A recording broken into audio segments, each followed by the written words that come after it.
Wow, this is incredibly scary. I'm really nervous, ladies and gentlemen. I'm not going to lie. I think there's a misconception that being an actor, I'd be comfortable in situations like this, but I can tell you that could not be further from the truth.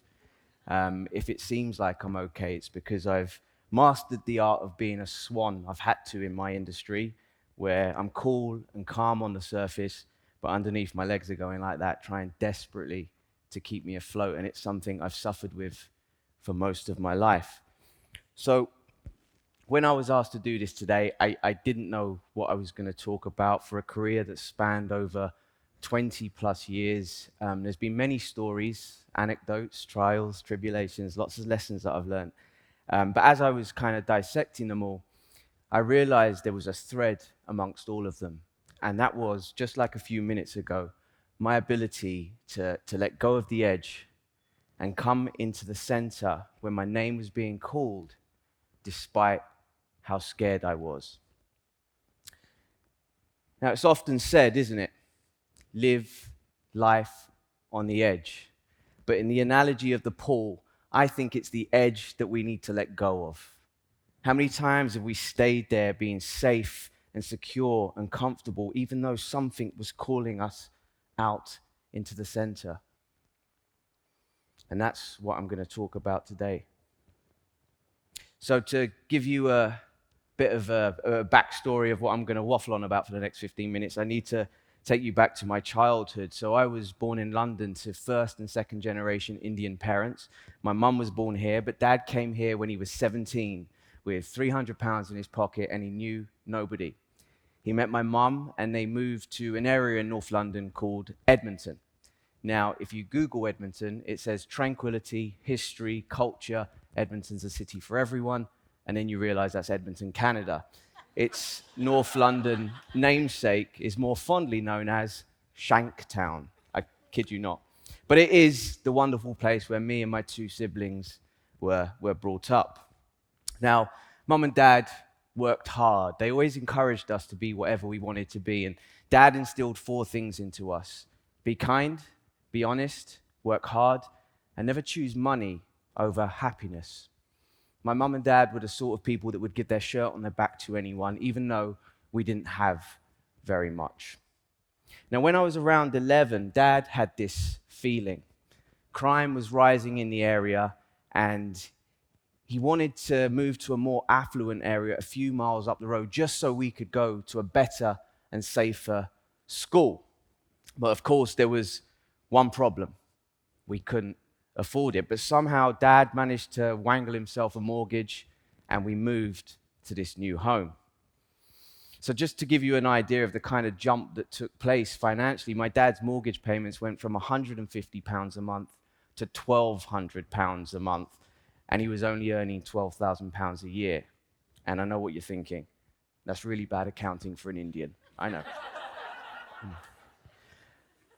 But somehow we made it work. Dad got another job, and I remember it very clearly.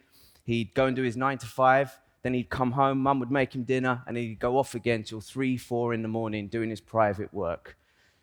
You see, what I didn't realize at the time, but I did do now, was that my dad had stepped away from his edge, and he'd gone into the center of the pool, even though it felt like he was going to drown. So I start this new school, and that comes with its own set of problems for a shy, skinny, brown kid that desperately seeks significance and hated the way he looked. I was incredibly anxious. But there was a kid in my class, Richard, blonde hair, blue eyes, charming, charismatic, got all the attention from the girls because he was a child actor. He'd been in a few commercials and bits here and there. I used to watch Richard. I wanted to be like him. I wanted to look like him, but aside from dyeing my hair and getting contact lenses, I couldn't. However, maybe I could try being an actor. Maybe that would get the girls talking to me. So I went home one day and I said to my parents, I want to be an actor. They looked at me like I was crazy. Now, you have to remember, ladies and gentlemen, I was the kind of kid that could not speak to anyone. And despite me seeing in their eyes that, we couldn't really afford it, they weren't going to deny me it. So they phoned around local theatre schools until one of the more reasonably costing ones said, yep, tell Ray to come down on Sunday. So Sunday comes and I enter this church hall and it is absolutely excruciating. There I am in this room full of extrovert kids. It was the worst experience of my life. And then I realized they're not just acting, they're singing and dancing as well. And I spent the whole time on the side hoping that they wouldn't call me into the middle. But despite all of that, it was a horrible experience. There was a voice inside of me that was telling me I should keep going back. And so I did. I went back the next week, and the next week, and the next week, and the next week.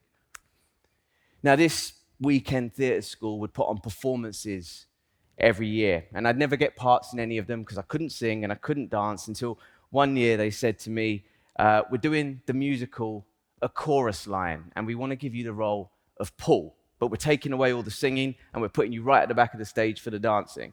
So I was like, okay. But the wonderful thing Paul does have in this play is that he has a 2 or 3 page monologue where he's on stage on his own for like 10 minutes. So maybe this was my chance to shine.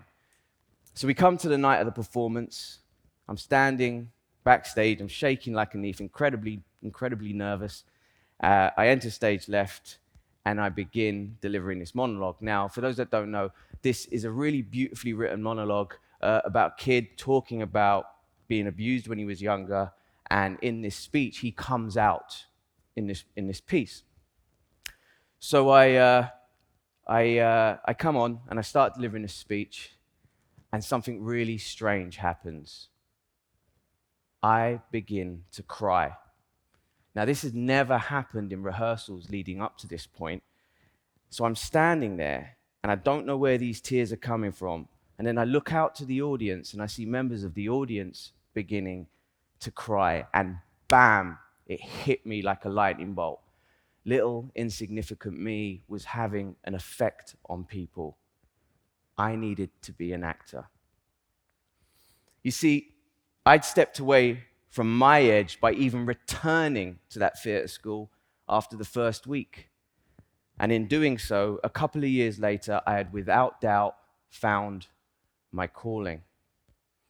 So now I'm going to fast forward a whole chunk of my story now for the sake of time. But it's many years later, and I'm acting. It's a career.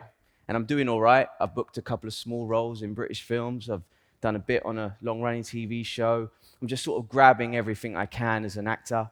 But I'm feeling frustrated.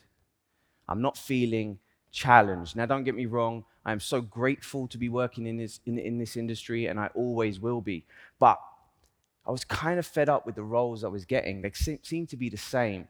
I could do the terrorist and the doctor and the guy getting the arranged marriage standing on my head. I just wanted to be the guy. But I knew if I was going to wait for the phone to ring for that, it was going to be incredibly disappointing. So I decided I was going to take my career into my own hands. I was going to teach myself to write, direct, and produce. And that went okay for a bit. And then I get called into meetings with the funding bodies in the UK. And I think I was a bit too experimental for them, a bit too rogue. I wanted to make films about the human condition. They wanted me to make films about my heritage. And anyway, I was only doing it. I love filmmaking now. Like, directing is one of my biggest passions in life. But at the time, I was only doing it as a ways to a means. I was hoping it was going to help me as an actor, but it never did. The phone never rang, and I kept hitting a glass ceiling. I could not go beyond a certain place. I couldn't get those roles that I wanted. I had to accept that I was probably never going to be the leading man. You know, I know I didn't look like one, but I certainly didn't have the skin color for one at the time. And around this period, I was really kind of close to giving up, because if I wasn't being creatively fulfilled as an artist, I just felt, what was the point? And then one night, I was laying in bed, and there was that voice again that was pulling me away from the edge. I was going to give myself one last shot, and I was going to do something bold. I was going to leap right into the middle of the pool, just like my dad had done all those years previous when he had taken out that mortgage. I was going to make a film. And despite knowing that I had no value in the marketplace as a leading film actor, I was going to put myself in the leading role. And not only that, the role was not going to be based around my skin color. So I figured if the industry wasn't going to come to me, I was going to take myself to them. So I called up my dear friend and long-term collaborator, Simon Fantuzo. I said to him, I've got an actor that I really want to work with. He's the funniest guy I've ever met. Let's see if we can come up with something. So we started shooting the shit on ideas. We were going back and forth. Nothing was really sticking until Simon came to me one day and he says, I think I've got something. Now, Simon remembers when he was at uni, he'd always pass by this late-night petrol station. And his friend used to work there, and he always thought about setting something there. He said, how about we got these two bumbling idiots? They get in trouble with some gangsters, and they've got 24 hours to pay the money. So in a panic, they decide to go and rob a petrol station. But when they get there, they realize the safe is on a time lock, and it doesn't open till 6 a.m. So they decide they're going to tie everyone up, put on the uniforms, and they're going to work there the night until the safe opens. I liked it. It was simple and effective, and my producer brain began ticking. This was really achievable because it was set mostly in one location. So I commissioned Simon to write the script, which was called Convenience. Off he went, and now it was my job to get this film made. Now, around the same time, I gave up my apartment, I sold my car, and I moved back in with Dad because I knew I was going to need all the resources I could get. So now it came to try and raising money for this film, and I went around town and we were getting knockback after knockback after knockback after knockback until eventually I came across a group of guys that were interested, but they were wary. They liked the idea, but they'd never invested in film before. They ummed and ahed for a long time, and then eventually they came back and said, no. We were devastated. It was our only hope, but I wasn't going to let it lie. I knew they were close. So I went back to them and said I would give them a deal that they couldn't refuse. I would make this film for the bare minimum it was possible to make this film for. And furthermore, I wouldn't take any wages for it for the 2 or 3 years I'd be working on it. I'd go back and I'd come back with a budget that was so low that it would mitigate their risk for investing in film for the first time. So I went to my line producer, Ben Jakes, who's a hero, by the way, and together we came up with a budget of just £80,000. Now, that might sound like a lot of money, but in the context of film, that is probably the cost of one shot of a Harry Potter movie. And here I was proposing to make a 90-minute feature film. They agreed, and off we went to Wales to shoot this movie in 18 days of night shoots. It was a grueling and chaotic shoot. We were using a working petrol station that we had from 6 p.m. to 6 a.m. every day. And then at 6 a.m., we'd all muck in together to reset the store so it could open at 7. At 7, we'd go back to the hotel, and I'd do producing duties from 7 a.m. till 2 p.m. At 2 p.m., I'd go to sleep for 3 hours. I'd wake up again and go into makeup, ready for my acting duties the next night. There were so many times in this shoot that I felt like I was drowning. It was like the water was up to here. But interestingly, I didn't. The one thing I did learn, though, is that you go absolutely doolally without sunlight and a potent smell of petrol up your nostrils for such a prolonged period of time. But what transpired was actually the funniest few weeks of my life. The shoot was serious, but fun, and ultimately, we got the film in the can. So now it came to selling this thing. We did distribution screenings in London. All the major distributors turned up, the screening rooms were full, and everyone was in hysterics. We had a hit on our hands. All these distributors were calling me into meetings. It was all very exciting, but then I soon realized they were more interested in talking to me about how I was able to do it for so little money, and no one was offering to buy it. And it's because they didn't know how to market it. You see, this was a film with two Asian guys in leading roles not defined by their race. And these were genuine conversations I would have. They'd say, it's not East is East or Bend It Like Beckham. We don't know how to market it. And I'm like, it's just an indie comedy, so why don't we market it like just an indie comedy? But even then, in 2014, there wasn't enough cliches in it to get it into cinemas. Perhaps the film was too forward-thinking for its time. But me being me, I wasn't gonna let it lay. I knew that this film deserved to be seen on the big screen, for the very least, for the cast and crew that had worked so hard on it. So, being the glutton for punishment I am, out came the laptop, and I decided I was going to teach myself how to self-distribute a movie, even though I knew it was very unlikely to be profitable. And that's what I did. And it kind of ended up being a smart move, because what happened was we got all the major critics to review it, and that in turn helped it find a very small but loyal audience. So, did the film set the world on fire? Absolutely not. We didn't have the marketing budget to let the world know about it. And that was that. It felt like I'd finally drowned. A little indie comedy had turned into an indie tragedy. However, about 6 months later, I was sitting in the Curzon Cinema in Soho. My phone rang. I didn't recognize the number, so I didn't answer it. I left the cinema, and it rang again. I answered it, and there was a lovely voice on the other end saying, "Hi, Ray. This is Claire from BAFTA. I've got some good news. We've decided to name you as one of our BAFTA Breakthrough Brits." I was stunned. Essentially, my hard work on convenience hadn't gone unrecognized by a team of industry professionals who had decided to name me as one of 15 people that were breaking through in the industry over the next year, and they were going to mentor me. Now, Claire said, it's top secret. You can't tell anyone for a few months until it's announced publicly. So the first thing I did was go back to Shanktown, where my dad was living again, and I told him the good news. And it was really beautiful and poignant, because he broke down in tears and said, "Son, I've seen how hard you've worked to get here." So our film did end up having a little journey in the end. Our director, Kerry, won a Welsh BAFTA for his work on the film, and the wonderful team at Netflix saw beyond the lack of curries, Qurans, doctors, terrorists, and purchased it for streaming on their UK site.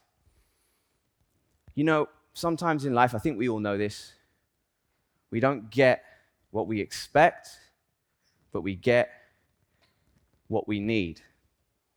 So my BAFTA acknowledgement, did it change my career? Yes, it did. It did.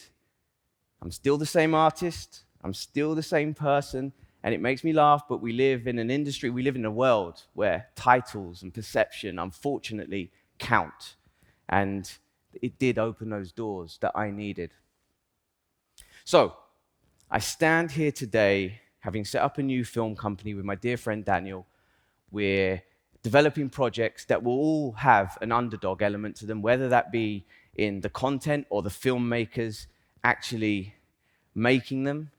My acting career is going really well. The industry is finally seeing actors as actors and not brown actors or black actors. And I'm still that stubborn artist that is only doing the things where I feel I'm being pulled away from the edge. So, I pose this question to you today, ladies and gentlemen. What edge are you holding on to that you can hear that voice calling you to somewhere else? What edge? Now, it doesn't have to be grand. It can be emotional, financial, relational. It could be a business idea that you've had or something you've always wanted to become. It could be making up with a family member. Here's what I've learned in my experiences in life. When you hear that voice calling you away from the edge into the center of the pool, trust it. Trust it. Now, there will be times where you feel like you're drowning. And there will be times where you feel like you're not getting what you expected. But trust that voice because you are learning to swim. And that is the thing that will get you to where you need to be. Thank you very much.